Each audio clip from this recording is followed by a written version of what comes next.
Have you ever noticed that some people just seem to be inspired all the time? They just seem to have inspiration. They seem to never run out of inspiration. Well, that's what I want to talk about today.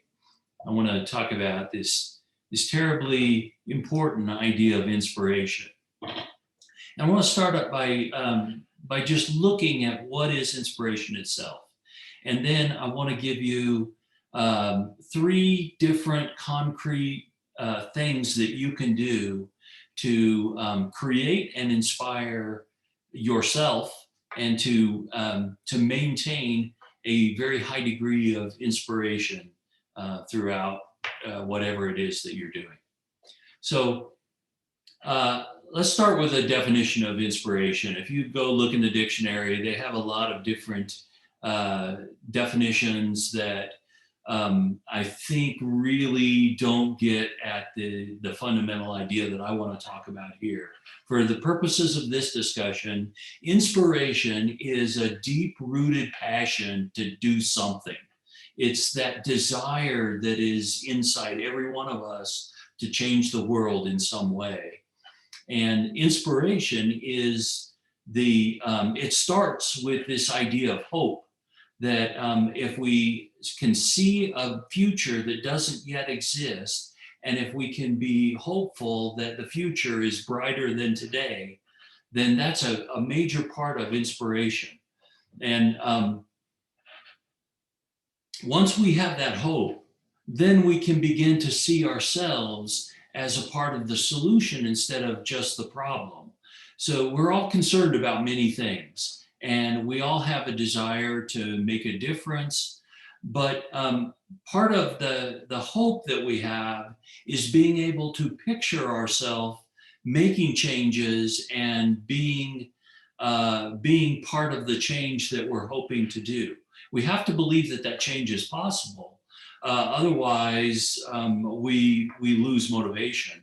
And then finally, inspiration, another aspect of inspiration is that we make a resolve and a commitment to actually invest ourselves in the change that we want to see happen. So I want to say that inspiration is a renewable resource. Um, we all have times where we lack inspiration. We have moments where we feel highly motivated to make a change, to make a contribution, to have influence, but we carry that inspiration in leaky buckets. We need to renew that inspiration over and over again, and we all know the feeling of being in a place where we feel like we've just been drained. We feel like the circumstances that we find ourselves in, that those what once inspired us and motivated us, that we wake up some days and just feel like, man, just getting through the day has to be enough. And so inspiration is something that it's not something that you have or don't have. It's something that you are constantly investing in order to renew the feeling of motivation and hope that you have that you really can make a difference. And this can be um, supported by habits that you have in your life. If you need more inspiration, if you're in a very difficult situation or you're trying to take on some very difficult tasks, then you need to invest more consciously in finding sources of motivation and learning what specifically inspires you. Because what inspires and motivates me is going to be somewhat different than what you are going to find inspirational. And so this is one of those areas that tends to be highly personalized and is very situational. But the overall philosophy is that when you need a lot of inspiration, you need to focus on those sources that do inspire you and that allow you to move forward with the high degree of motivation that you're looking for. So you can actually plan to be inspired. This is not something that is just going to happen to you. It may happen to you at moments, but it will not be sustained. In order to have any kind of sustained motivation and inspiration, you need to build habits into your life and practices that will constantly um, give you greater insight and allow you to be inspired over and over again in a sustainable way. Um, and to do this, I recommend that you have some concrete practices in your life, and that you do those things consistently through the rest of your life. And you should start small, but be consistent. The things that you take on should not be ambitious. They should not be glorious. You should find what you can really do, but only commit to those things that you think you can do for the rest of your life.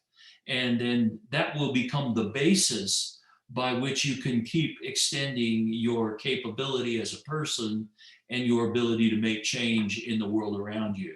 The analogy that I use is that inspiration is like charging a battery. We all have phones and we plug them in every night, or sometimes, we are running out of juice right in the middle of the day, and we have to stop what we're doing and go charge the battery, because we know that if the battery runs out, that the phone stops working.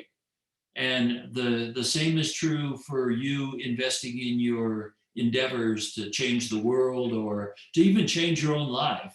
That it's a renewable resource, but it's also a consumable resource. The energy and the motivation that is required to move forward is something that you need to invest in, and you need to recharge those batteries, and you need to focus on that more in very heavy situations. If your life is very relaxed and very non-stressful, then you probably don't need to worry about this as much as someone who is taking on great tasks and challenging themselves to grow at greater levels. So now what I want to do in the rest of this talk is give you 3 concrete things that you can do in your life, that you can just do on a sustainable basis, that will help fuel this sense of inspiration. The first one that I want to talk about is really understanding who your heroes are and why they're your heroes. And I'm going to suggest that there are 4 different kinds of heroes in your life, and that learning about how you interact with each of these types of heroes, you can build practices that will allow you to learn from these people that have inspired you. So the first group of heroes that I want to think about are personal heroes. These are real people that that are actively mentoring and inspiring you. These are people that you know and that they know you. So this is an interactive relationship where they're actively speaking into your life. They're living life together. They're watching your decisions. They're seeing how you develop, and they're giving you feedback that will help you to become more of what you're trying to be. And the practice that I want to recommend here is that you sit down and you really think about each of these people in your life, who they are, what they do, how they interact with you, and why they're important to you. And that you then take that information and put it in the form of a letter, where you can lay out how that person has inspired you, and you can just thank them for their contribution in your life. This is the best place to start when thinking about heroes, because it is the closest to where we live and has the most impact on us. The next set of people that I want to kind of highlight in this talk about heroes are real people that inspire you, but you know them and you know their story, but they don't know you.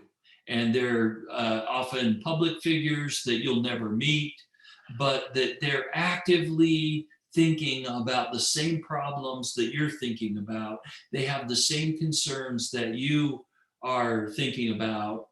And um, they act as role models. So these are real people dealing with real problems in real time that you get to watch how they make decisions, and then they inspire you to do what they do, to emulate their patterns of thought and their patterns of behavior.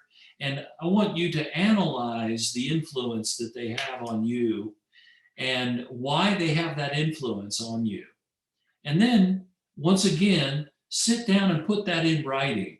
Write a letter that you may or may not send to that person, but write a letter where you actually think about what impact they've had in your life and why, and then put that in words. And that's a tremendously valuable thing to you, because you will learn something really important as you do that task.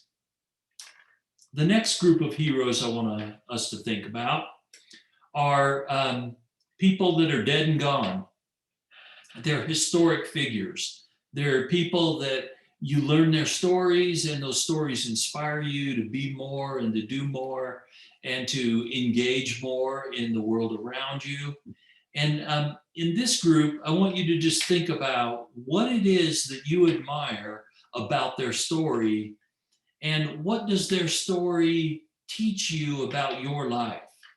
And how are you using their example to become more like what they were? Or yeah, these people are always in the past. So how can you learn from the stories of others and then ultimately become more of what you want to be? So who you choose as heroes says a lot about what you value and what you are becoming and what you desire to become. And so this brings us to our last group of heroes. And these are fictional characters that are part of a story, but they're not real people, but they exist in the minds of the authors. And I find that fictional characters can teach us a lot about the real world. And so I read a lot of fiction, and I'm always looking for fictions that tell a story that inform me about what it means to be human and what it means to face and overcome challenges. And so I think there's great value in fiction. And again, I would write profiles of these characters and look for the truth in what you resonate with about each of these characters. Um, so that's my advice on heroes. The next major piece of advice that I want to suggest that would be helpful as a way to keep inspired is to really be constantly looking for stories. And these stories come in many different forms. The first form is what I would call ancient wisdom. So this is stuff that has been recorded and passed down. It's stuff that people recognize as being wise and valuable in living life. You can start with religious texts if you are a regular reader of one set of religious texts. I recommend that you sample other schools of thought and other texts from other religions and from ancient writers. that talk about stories and talk about empires and people that have met challenges and overcome those challenges and look for the wisdom in these stories. And then ultimately, like I said before, fiction is a great source of stories. And I would put that all in this category of wisdom that has been passed down uh, throughout the generations. There's a lot of things that we can learn from the writings of other people. The next source that I find really valuable in staying inspired are great speeches. So politicians lived at some point in time and they faced incredible adversity and they lived at a moment in time, and these speeches always reflect the challenges that were just kind of over the top at that moment. And the great speeches are an encapsulation of truth that is very valuable, and it not only lays out a factual framework, but it also lays out an emotional framework. So, how were those people thinking about that moment in time, and how did they rise to meet that challenge? I find this deeply inspiring. Um, Again, the whole area of inspiration is something that is very personal to different people. So you may or may not respond to the great speeches, but for me, this is a major source of inspiration. The next major source of inspiration is what I would call um, just seeking understanding. And the best source that I know for this is the TED Talks. And there are thousands of TED Talks that are done by world class speakers, scientists, politicians, entertainers. Just it runs the gamut of really smart people. So if you want to invest 18 minutes and get the world's expert on any subject, there's probably a TED Talk that's just waiting for you. And so I would recommend that you make a daily diet or a weekly diet of figure out a budget of how much time you want to devote to it and set aside regular time for digesting TED Talks. And then podcasts. Um, there's a podcast for every area of concern that you have. And whether they're video or just audio, there is a wealth of podcasts available that could really be beneficial to you. And I know that I live on a steady diet of this stuff, and it helps keep me stoked all the time. And then finally, the last area in this whole idea um, of resources to gain wisdom is this idea of nonfiction. There's a lot of writing in every area, depending on what your personal interests are. I, in particular, read a lot of psychology, history, business, personal development, and I just find this stuff really inspiring. And it gives me a deeper understanding of the problems that I'm facing and grappling with on a daily basis. And then when I read materials, I try to read materials where I don't agree with all of the content that the author is putting forth, because I figure if I agree with everything that an author is saying, then what's the point in reading the book? They're not telling me anything new. They're not challenging any ways of thinking. And so I specifically try to hunt down content that will help expand my understanding and not just tell me what I already believe to be true. And then I would also say that most fiction actually has a moral in the story. So even reading fiction, this is a typo here where it says nonfiction, but even reading fiction tells you about the truth of things. And so I also read a lot of fiction as well as nonfiction. So the last major area that I want to recommend to you for staying inspired is taking positive action.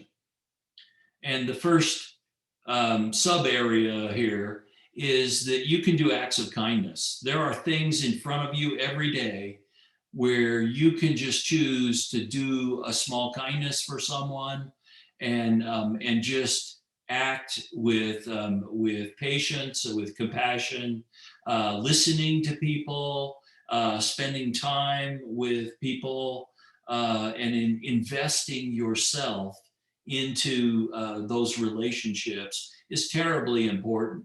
And I would recommend that you start small, that you not start with a glorious plan of how you're going to, sell all your possessions and give all your money to the poor.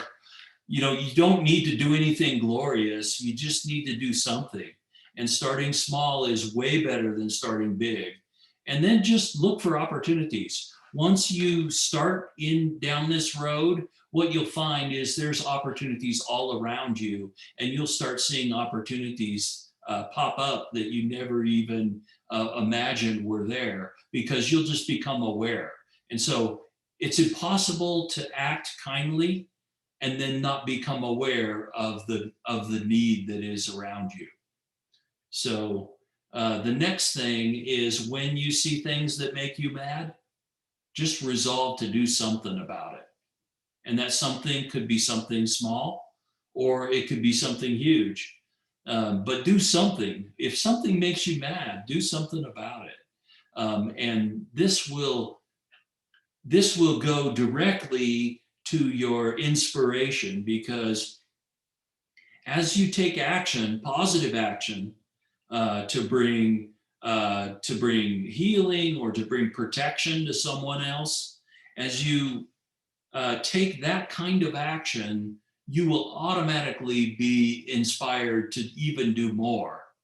And I would say over time, what will happen is, whatever area you have the most concern, and if you begin taking action on that, small steps, then eventually this will become a key competency and a key area of passion for you. Your area of concern will be enlarged, and your capacity to do something in that area will be enlarged, because it will always be filtering through your mind as to how you can do more, and how you can be a part of the solution in this area. And then the as you go, you want to build allies. As you go, you want to bring other people alongside you that share your passion, that share your interest, and that share your commitment to right the wrongs that exist. And as you do that, you will find yourself in a situation where entirely new relationships will develop, and these will be allies in your journey to make the world better in that area. And then this is the thing I want to leave you with, is that if you really want to be inspired, this is the most powerful tool that I can give you to get inspired. Find a mentor, somebody that has contributed a lot to your life, someone that has taught you lessons, someone that has shaped your worldview, and thank them. I want to say that gratitude is a shortcut to contentment, and generosity is a shortcut to relationship, and appreciation is a shortcut to happiness.